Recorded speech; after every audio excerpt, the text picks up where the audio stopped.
Hi, this week we are talking about decision making and considering the different things that affect how well we make decisions within our lives and within our work environment. The first couple articles that I have posted are dealing with the idea of hunches or heuristics or rules of thumb that we use for making decisions. Sometimes we just know something is a right answer, or at least we think we do. Nobel laureate Daniel Kahneman has spent his time as a psychologist looking at decision making and has determined we really use two different systems to approach the way we make decisions. He's written a rather lengthy book about his research called Thinking Fast and Slow. He divides our decision making into two camps. One is something we intuitively know right away, although that may not be correct. And other types of problems are ones in which we give a great deal of thought to and weigh options and collect data. Understanding what type of decisions call on each system is kind of the crux of his work, and you have a brief video from him explaining some of those concepts. There's an article from Harvard Business Review that looks at thinking traps, and these are really biases and tendencies we have in our decision making that lead us to making erroneous or poor decisions.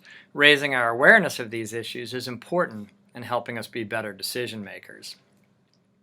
So since we can't trust ourselves to make good decisions, perhaps we should turn towards data. Technology certainly is enabling us to collect greater and greater amounts of data and deal with more complex problems. Our learning algorithms are more capable than they've ever been. So do we make better decisions with technology? And that's what the middle section of this week picks up. And the answer really is it depends. And it depends on a couple things. One is the data.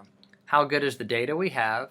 How much can you generalize the data set we trained with to the problem that we're trying to solve?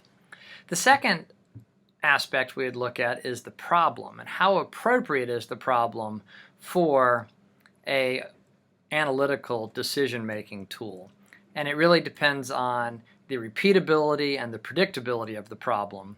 Although again, technology is beginning to push those boundaries farther and farther. We saw that with Watson playing Jeopardy, as you were dealing with slightly less predictable questions where you had to provide, or Watson had to determine meaning of words as well as cultural meaning of words, not just strictly dictionary meaning.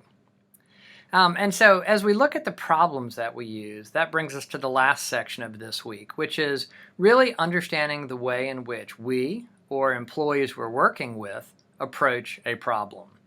And you could look at it as an economist, which is someone that wants to maximize your utility, in other words, maximize the benefit that you get out of a solution, or from more of a psychological approach in which you take it from loss aversion. And there's a rather tongue-in-cheek article dealing with the choice between your girlfriend or your dog.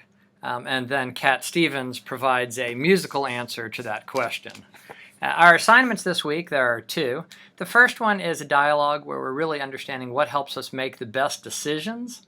And then there's a short written assignment where you consider what are the biases that you're most likely to fall victim to. How can you avoid doing that, and looking critically at the work that you're engaged in and what aspects in which analytical decision-making models or technology could potentially do a better job or a more consistent job of decision-making than we do. And then what would that do to your job? Would it free up more time? Would you solve more innovative type problems? So getting you to think about what the future looks like as technology can handle more for us. Those are our topics for this week. Look forward to working with you.